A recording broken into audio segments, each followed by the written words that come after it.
Bismillahirrahmanirrahim. Alhamdulillahirabbil alamin wa bihi nasta'in. Shalatu wassalamu ala asyrafil anbiya wal mursalin sayyidina wa habibina Muhammadin wa ala alihi wa sahbihi ajmain. Pasal hadza pasal.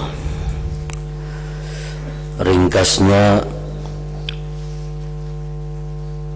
kalau engkau mau merenungkan, kalau engkau mau memikirkan dengan akal engkau,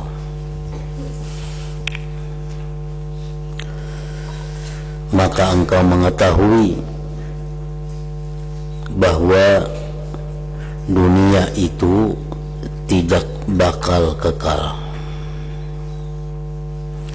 bahwa dunia itu tidak bakal kekal, dan manfaatnya, faidahnya dunia tidak akan dapat mengimbangi bahayanya. Bagaimanapun besarnya keuntungan dunia, apabila itu dilarang oleh Allah dan kita langgar, kita lakukan, bagaimanapun manfaatnya kada seimbang, sepadan dengan bahayanya. Sebagaimana kita ketahui, contohnya Allah melarang manusia untuk melakukan riba umpamanya. Bagaimanapun untungnya riba, bagaimanapun nyamannya itu riba, tapi bahayanya kada sesuai dengan apa yang kita dapatkan. Berapa untungnya orang yang melakukan riba itu, tetapi azab yang akan diterimanya kada sesuai. Serta tuntutannya dunia seperti payah badan. Orang yang bekerja dengan susah payah untuk mendapatkan hasil daripada dunia, berapapun yang ia dapat, umpamanya ia dapat keuntungan dunia itu satu hari 10 juta, itu pun kada sesuai juga dengan apa yang ia habiskan daripada tenaganya, dengan apa yang ia korbankan daripada waktunya. Kita mencari dunia, dapat sehari 100 juta, tetap kada sesuai, tetap kada seimbang dibanding dengan waktu yang kita buang untuk dunia itu. Karena waktu, umur yang kita berikan untuk dapat 100 juta itu, kalau dinilai umur itu lebih daripada 100 juta harganya. Nah, jadi apapun perbuatan dunia ini, keuntungan dunia ini kada sesuai dengan pengorbanan, dengan pengeluaran yang kita berikan. Nah, jadi rugi. Kada sedikit dalam Al-Quran Allah menerangkan, dalam hadis-hadis Rasul menerangkan bahwa umur, bahwa waktu itu adalah modal yang paling besar. Tidak ada yang untung mengorbankan umur kecuali untuk ibadah kepada Allah, kecuali untuk taat kepada Allah. Taat kepada Allah sangat besar ganjarannya, sangat besar nilainya. Kita ambil contoh apa yang disampaikan oleh Rasulullah sallallahu alaihi wasallam, bahwa sembahyang sunat witir umpamanya, witir serakaat, witir satu rakaat memakan waktu kita anggap 3 menit. Itu Allah memberi ganjaran kepada kita lebih mahal daripada dunia ini dan isinya. Nah, cuma 3 menit. 3 menit kita kurbankan, kita berikan waktu kita untuk Allah. 3 menit kita berikan waktu masa kita untuk ibadat kepada Allah. Itu Allah hargai, Allah ganjar dengan lebih baik daripada dunia dan isinya. Nah, coba kalau kita bekerja untuk urusan dunia dengan waktu 3 menit, apa yang kita dapatkan? Mungkin kita hidup jadi tukang tureh, jadi petani, jadi tukang kabun, jadi supir, jadi pedagang, jadi pegawai. Waktu dengan 3 menit, nah apa yang kita dapat? Kada apa-apa. Tetapi kalau kita gunakan umur kita, waktu kita 3 menit itu untuk ibadah kepada Allah, ganjarannya itu Allah berikan dunia dan isinya, dan ganjarannya kada bakal lawas kita dapatkan. Bisa kita dapatkan besok, bisa kita dapatkan besoknya, bisa kita dapatkan bulan kaina, paling lawas 50 tahun umpamanya. Tapi yang kita dapatkan itu dunia dan isinya lebih baik daripada itu. Apalagi orang sudah umur 70 tahun umpamanya, umur sudah 75 tahun, paling-paling 5 tahun dapatkan ganjarannya. Nang 3 menitnya sembahyang witir tadi, nah Allah janjikan dunia dan isinya lebih baik daripada itu. Allah berikan kalau inya mau sembahyang witir. Itu contohnya witir. Nah, kalau kita dunia ini, manfaat dunia itu kada seimbang lawan yang kita buang. Umpamanya kita bermotor hendak ke Banjarmasin, ongkos motor berapa, sedangkan keuntungan yang didapat itu cuma 5.000. Kita nih ke Banjarmasin mengambil barang yang untungnya 5.000 rupiah, sedangkan ongkos motor berapa ke Banjar, ongkos minyak berapa, tenaga berapa. Nah iya kayak itu. Namun orang pintar kada mau, bila orang bungol mau. Arti bungol itu kenapa? Orang kada bakal. Nah, ke Banjar seharianan untungnya 5.000, ya itu didatanginya. Nang nyaman, nang parak, nang berapa menit ada untung puluhan jutanya kadang gawi. Nah itu orang kada pintar ngarannya. Makanya tadi jar Imam Ghazali, amun engkau mau merenungkan dengan akal ngalihnya tuh banyak kada bakal kita nih, banyak kada bakal. Hakun membuang waktu berhari-hari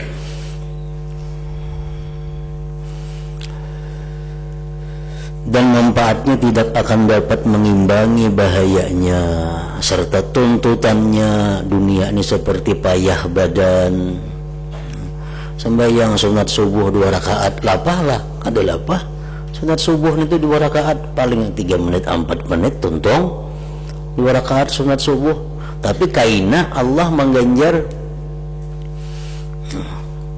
dunia dan isinya, ganjarannya. Namun orang pintar itu nyata sudah digawinya, nyata digawinya.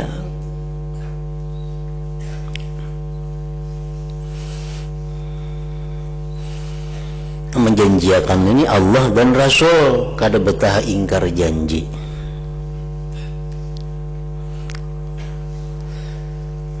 Umpamanya kita yang dijanjikan orang, ujar orang, ikam manusia yang menjanjikan nih, manusia yang menjanjikannya orangnya manusia, anggaplah orang kaya, orang sugih. Ujar orang sugih ini tuh jam besohakan hari ini motorku 5 buah, 5 buah suruh besohakan motor. Tapi upahnya sebuah tuh 100 juta ya kan upah. Jadi 5 buah 500 miliar upahnya besoh motor. 500 miliar upah besoh motor 5 buah. Tapi ujar orang sugih ini kayaknya 20 tahun hanya aku bayar. 20 tahun hanya aku bayar. Aku lagi tak Ini manusia aja menjanjikan nih, manusia orangnya sangat kaya raya, sangat kaya raya. Ujarnya itu besok akan hari ini motor kau 5 buah, sebuah 100 juta ikan gue beri 5 buah setengah miliar, tapi kini aku bayar 10 tahun akan datang.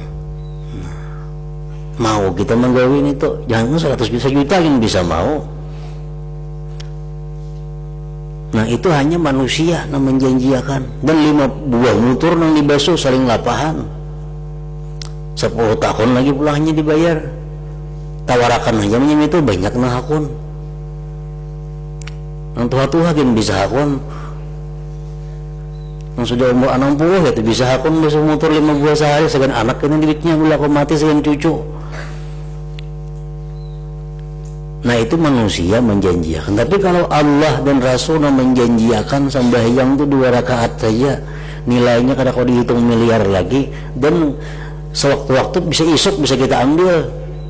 Kadang mau juga kita. Nah itu menunjukkan akal kita ini nang kurang. Namun kita mati isuk dapat kan sudah. Kita mati bulan dudik dapat sudah ganjarannya. Ada belanggar 10 tahun.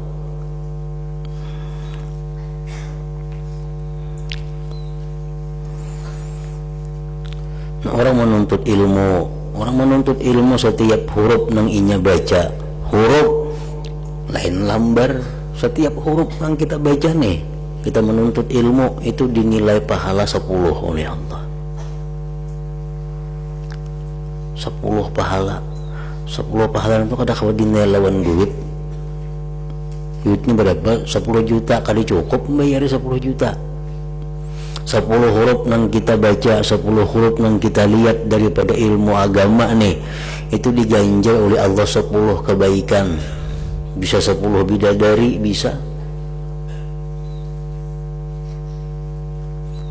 Lapah lagi itu bisa 10 huruf itu kan ada lapahnya. Nah itu akhirat. Dan esok bisa kita ambil, kita mati hari ini.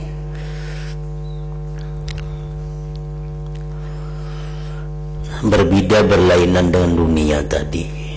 Awak uyuh, hasilnya kayak itu tuh bang sudah. Sibuknya hati mengenai dunia, sibuk hati memikirkan itu hak. Nukar barang, mikirkan kayak apa barang dicari supaya payu.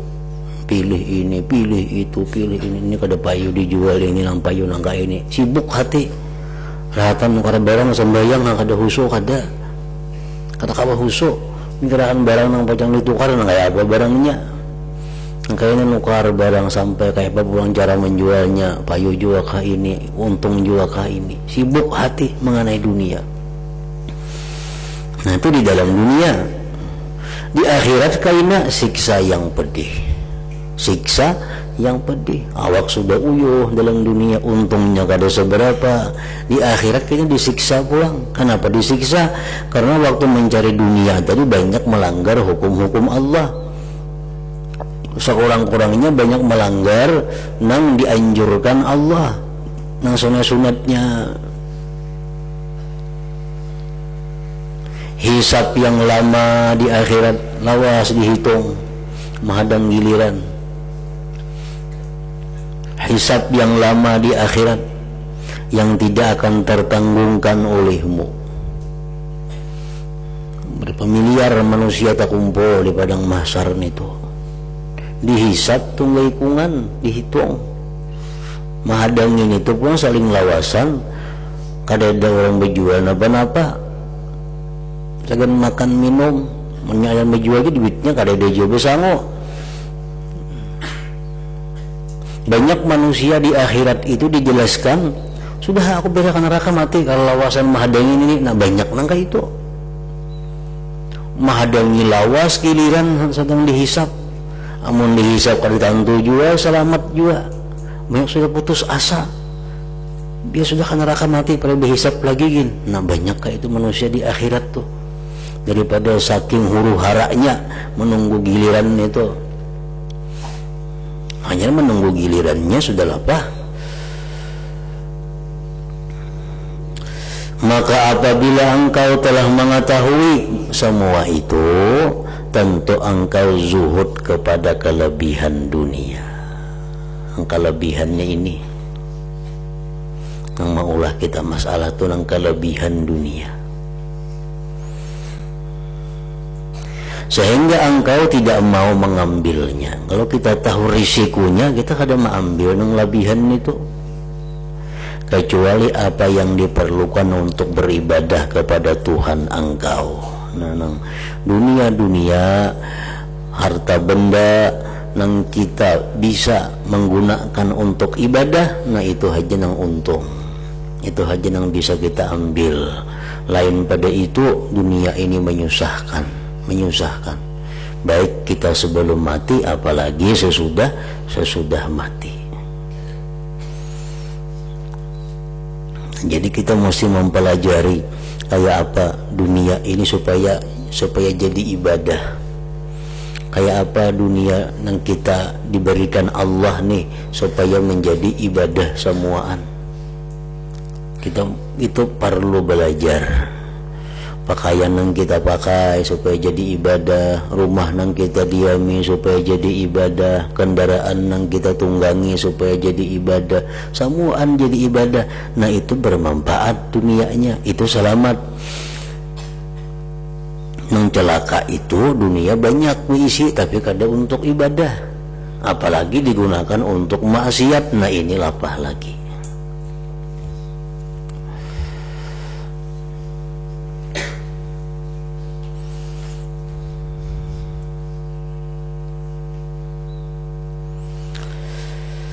Kecuali apa yang diperlukan untuk beribadah kepada Tuhan engkau.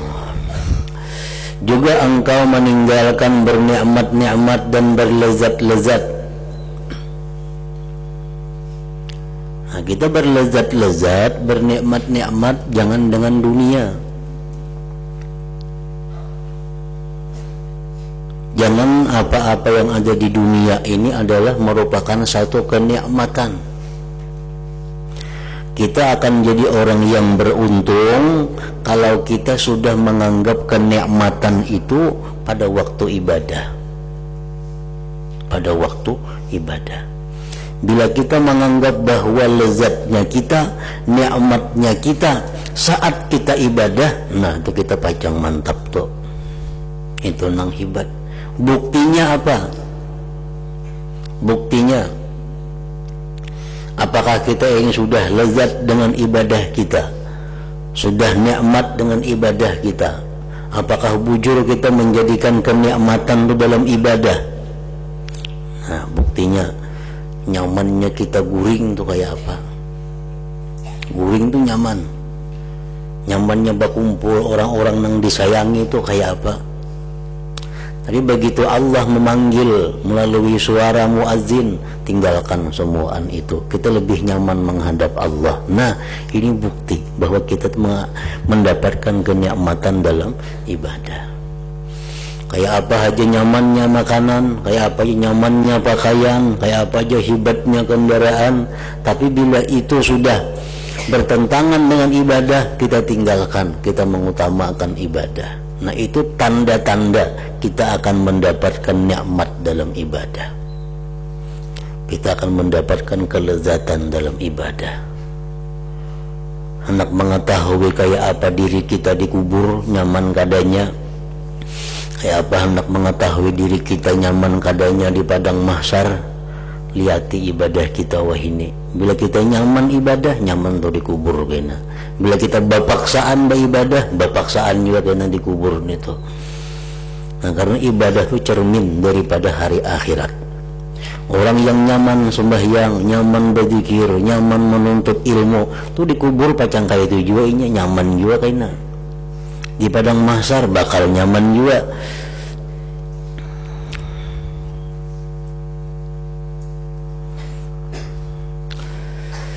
Agar bisa sampai ke surga, tempat kenikmatan abadi di sisi Tuhan semesta alam. Tuhan yang merajai segala makhluk, Tuhan yang maha kuasa, Tuhan yang tidak perlu kepada makhluknya, Tuhan yang tidak berhajat kepada makhluknya, Tuhan yang sangat pemurah.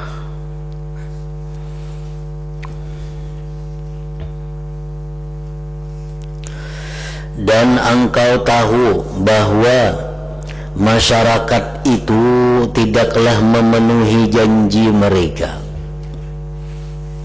Katakan itu, masyarakat itu tidaklah memenuhi janji mereka. Jangan hendak mencari kesenangan masyarakat. Habis kita diri, habis umur kada dapat kesenangan masyarakat itu. Jangan hendak berpikir memuaskan masyarakat.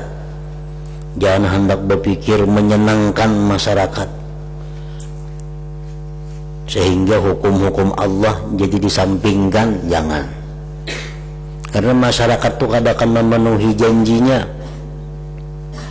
Masyarakat itu anak, bini, tetangga, kawan, masyarakat kadang akan memenuhi janjinya.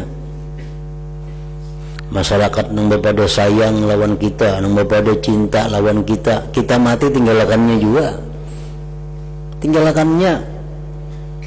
Itu bukti kadang memenuhi janjinya. Nah, jadi saya sadangi aja mengurus masyarakat itu, diri seorang yang diurus. Orang habis-habisan bercari berduit, sekarang meninggali anak bini, kada pintar itu, madakan kada pintar. Siang malam berusaha, uyuh-uyuh awak, kenapa dicari akan anak bini? Kenapa uyuh-uyuh awak mengorbankan diri menjadi anak bini? Inya kadang menepati janji lawan seorang kaina. Anak bini itu ada yang maharagu Allah Ta'ala, alahan pada seorang lagi. Pintar-pintar bisa-bisa seorang meninggali anak bini ini. Bah, pak iyanya kayak ini jadi Tuhan itu. Tuhan sarik beneran itu orang tuh karena berlaku mati ninggali anak ini, ninggali bingung. Tuhan sarik gitu, aku kada ada aja Tuhan nama wahnya tuh aku kada ikam ada, ikam urus diri ikam aja. Nah Tuhan marah kalau kita hendak merabuti gawian Tuhan tuh. Itu gawian Tuhan pak, memberi makani manusia, memberi makani anak kita, memberi makani, itu gawian Tuhan. Kada gawian kita hendak merabuti, bercari habis-habisan sagan anak, sagan bini. Tuhan marah nih tuh. Tuhan memberiakan, mengizinkan kita meninggali anak bini agar mereka jangan mengemis, tuh aja. Jangan mengemis. Tinggalinya harta benda, jangan jadi pengemis, jangan jadi orang minta-minta. Nah.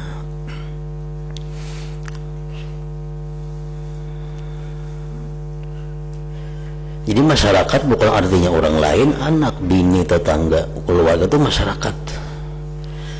Bahwa masyarakat itu tidaklah memenuhi janji mereka, dan mereka lebih banyak membuat kesengsaraan daripada memberikan pertolongan. Masyarakat itu banyak menyusahkan,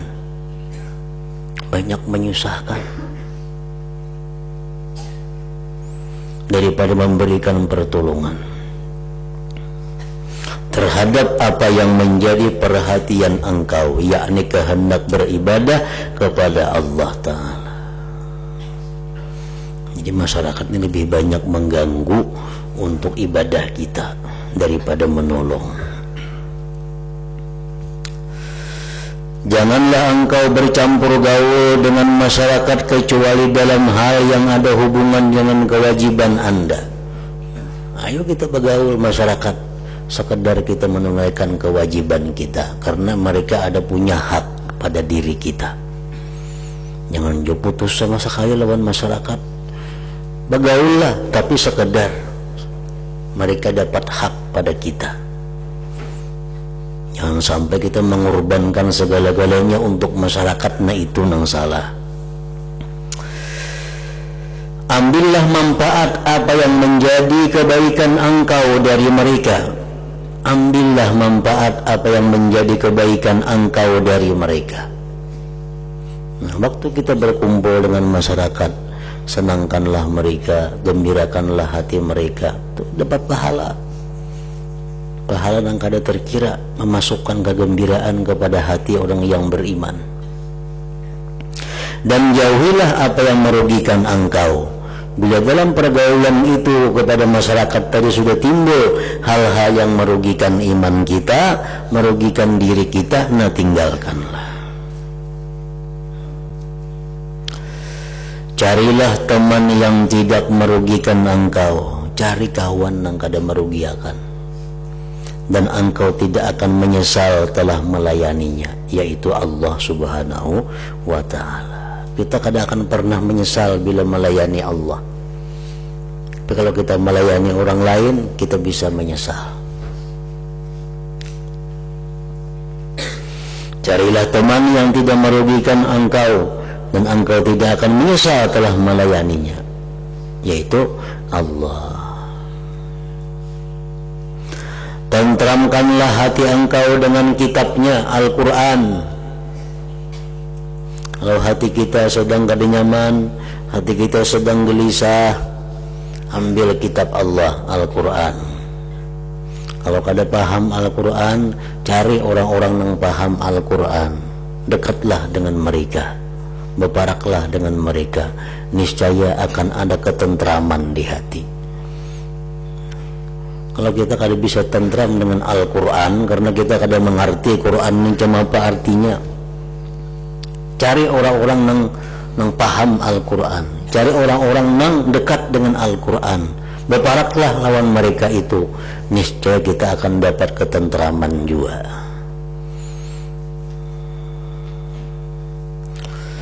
Dan selalulah berbakti kepadanya, niscaya Allah senantiasa menenteramkan hati engkau dalam segala keadaan, dan engkau bakal melihat segala kebaikan, kebagusan, serta anugerah darinya Allah. Juga engkau akan menemukan pertolongan Allah setiap kali engkau menghadapi mara bahaya di dunia dan akhirat. Nah, kalau kita sudah melayani Allah, sudah berkhidmat kepada Allah, sudah jinak dengan Al-Quran, Allah akan selalu bersama kita di dunia dan akhirat, selalu membela kita dunia dan akhirat. Sebagaimana disabdakan oleh Rasulullah sallallahu alaihi wasallam, ihfazillah tajidhu haitsu tajahta. Artinya, jagalah keagungan Allah. Jagalah keagungan Allah. Artinya apa? Yang dipardukan Allah laksanakan, yang dilarangnya jauhi. Niscaya engkau menemukan pertolongan Allah dimanapun engkau berada. Itu sudah jaminan dari Allah. Allah kada akan menyia-nyiakan pelayannya. Allah kada akan menyia-nyiakan pelayannya. Selama kita melayani Allah, selama kita berkhidmat kepada Allah, Allah akan selalu ada pada kita.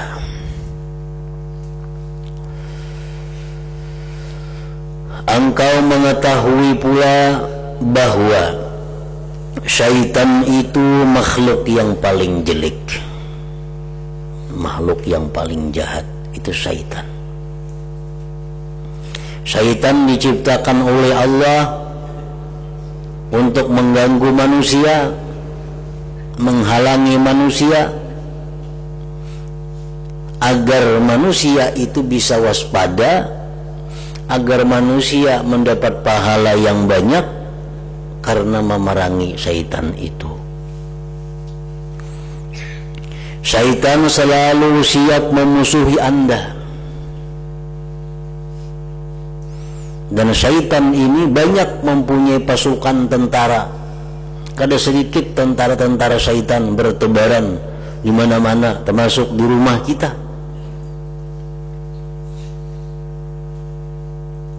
Orang jaranglah takutan lawan syaitan. Nah, orang banyak takutan lawan hantu. Padahal hantu itu kalau napa-napa paling menindihi guring tindihinya. Tapi kalau syaitan ini bisa mengambil iman kita, syaitan ini bisa merusak akidah kita, tapi jarang orang takutan lawan syaitan. Rumah tuh bahantu ya, mati kebahannya orang guring di situ. Nak menjualin bisa kada payu, orang tahu pada bahantu. Tapi emang rumah tuh banyak sitannya, kada peduli. Guring nyaman di situ, sembuhan nyaman. Ada sitannya saking banyakan. Nah, orang banyak ada takutan lawan sitan, takutan lawan hantu.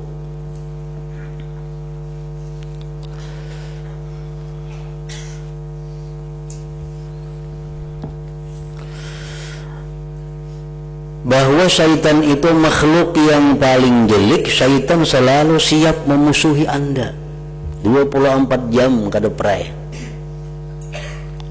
Syaitan ini.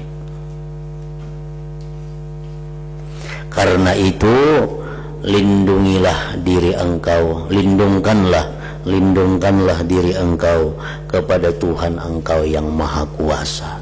Tuhan hanya engkau melindungi kita daripada syaitan ini. Kenapa? Karena syaitan itu ampun Allah Ta'ala. Nah, jadi Allah Ta'ala kawa menyetilnya, memang lain kada kawa. Lagi dapat mengalahkan anjing syaitan yang dilaknati ini. Janganlah engkau lengah dari tipu daya dan perangkapnya. Janganlah engkau lengah dari tipu daya dan perangkapnya. Syaitan ini berduduk di atas hati kita. Duduk di atas hati kita. Saikong nilai lain banyak juga. Ternyata syaitan duduk di atas hati kita. Ujar Nabi, setiap manusia itu ada syaitan di dalam hatinya. Gak sahabat pianpang wahai Rasulullah, aku pun ya Nabi ada syaitan di hatiku. Tapi syaitanku masuk Islam, unigam kada. Itu aja masalahnya. Nah, syaitan yang duduk di hati kita inilah yang membisiki kita macam-macam. Itu ini bisikinya. Dan kada ada lain yang dibisiki syaitan itu adalah pasti maksiat. Walaupun pinakaya taat modelnya, tapi ujung-ujungnya maksiat. Janganlah engkau lengah dari tipu daya dan perangkapnya lalu mengusirnya dengan zikir kepada Allah Subhanahu wa ta'ala. Jadi syaitan yang dalam hati kita, kalau kita berzikir, kalau kita ingat Allah, kalau kita membaca salawat, kalau kita mendengar pengajian, syaitan ini diam, kada aktifnya, kada aktif. Tapi bila kita ada berzikir, bila kita sibuk apakah? Aktif pulangnya, on pulang syaitan ini. Nah, membisiki macam-macam pulang dalam hati kita, nasagan maksiat, nasagan kada kakaruan. Kita bawa berzikir, hilang pulangnya. Makanya hendak sembahyang itu disuruh napa? Azan. Azan itu fungsinya bukan hanya memberitahu masuk waktu kada, tapi fungsi azan itu yang lebih penting adalah mengusir syaitan, menonaktifkan syaitan yang selalu bergerak di dalam hati. Karena dengan adanya kita Allahu Akbar, syaitan diam. Dia mengatakan lari. Tambah pulang Allahu Akbar, makin jauh inya lari. Nah, jadi fungsi azan walaupun sembahyang sorangan, kita dituntut untuk azan dan qamat supaya sembahyang kita jauh daripada bisikan syaitan. Ini bukan hanya sorangannya kalau sebang jen, bang tu dilanggar, bang mereka adanya macam itu. Bang tu bujur aja untuk masuk waktu, tapi yang lebih penting fungsi azan mendiamkan syaitan supaya sembahyang kita tenang. Jadi syaitan kadang alih diurus. Bila kita Allahnya mati, bila kita diam hidup pula.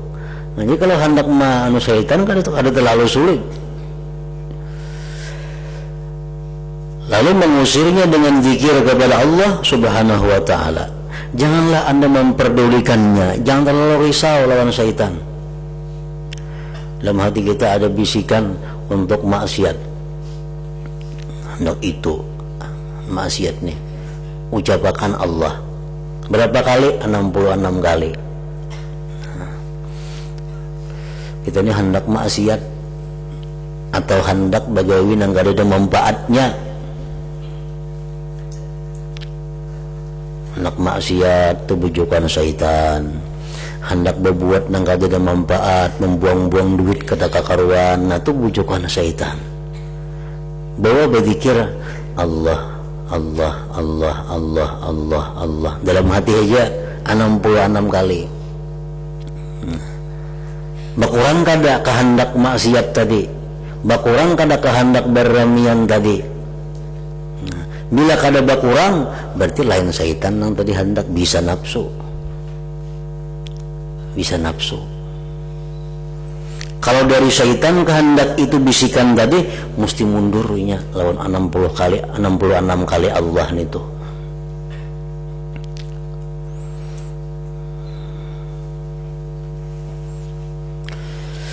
Janganlah engkau memperdulikannya sebab ia merupakan gangguan inting. Syaitan itu inting aja gangguannya. Jika engkau memang benar-benar memiliki kehendak kuat untuk menjadi laki-laki sejati. Dan syaitan itu sebagaimana difirmankan oleh Allah Ta'ala, innahu laysa lahu sultanun 'alal ladzina amanu wa 'ala rabbihim yatawakkalun. Artinya syaitan itu tidaklah mempunyai kekuasaan. Artinya kada kau menggoda. Syaitan itu kada kau merusak, kada kau membujuk atas orang-orang yang benar-benar beriman dan pasrah diri kepada Allah Tuhan mereka. Nah, kalau kita orang beriman yang selalu zikir kepada Allah, syaitan kada kau berdayanya, lumpuh. Makanya tadi bila hendak ada kekaruan nih hati nih bahwa berzikir 66 kali. Ada yang mengatakan 66 kali itu langsung aja Allah Allah Allah Allah Allah Allah 66 kali. Ada mengatakan 33 cuma berait 2 Allahu Allah sanapas Allahu Allah Allahu Allah Allahu Allah Allahu Allah 66 juga jadinya.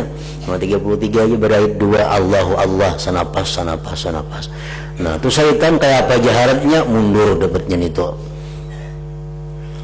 Bila kita hendak maksiat yang berasal dari bisikan syaitan hilang, kada ada lagi asal bujur-bujur dari syaitan.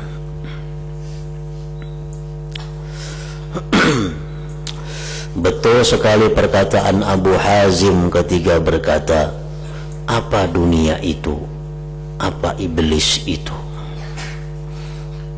Artinya kada susah kita menghadapi godaan dunia, kada susah kita menghadapi godaan iblis, kada susah.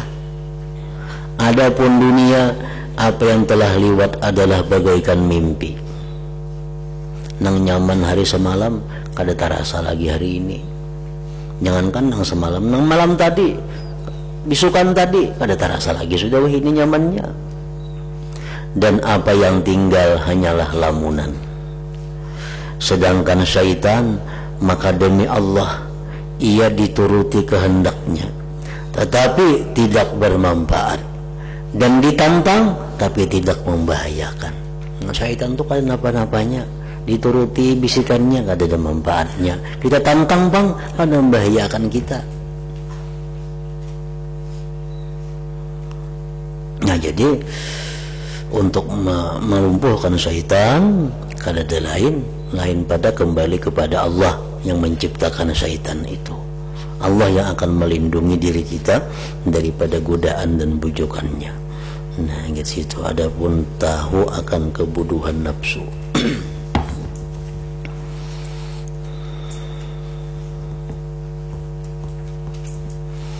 Ila hadratin Nabi sallallahu alaihi wasallam al-Fatihah. A'udzubillahi minasyaitonir rajim. Bismillahirrahmanirrahim. Iyyaka na'budu wa iyyaka nasta'in. Ihdinas siratal mustaqim. Bismillahirrahmanirrahim. Alhamdulillahi rabbil alamin. Allahumma salli wa sallim ala sayyidina Muhammad wa alihi wa sahbihi ajma'in. Allahumma ighfir lana ma akhta'na wa ma ta'ammadna wa ma asrarna wa ma a'lanna wa ma asrafna wa ma anta a'lam bihi minna, antal muqaddim wa antal muakhir, la ilaha illa anta. Allahumma anfa'na bima 'allamtana wa 'allimna ma yanfa'una wa zidna fahman wa ilman wa amalan wa hudan wa tawfiqan bi rahmatika ya arhamar rahimin. Sallallahu alaihi sayyidina Muhammad wa alihi wa sallam. Alhamdulillah.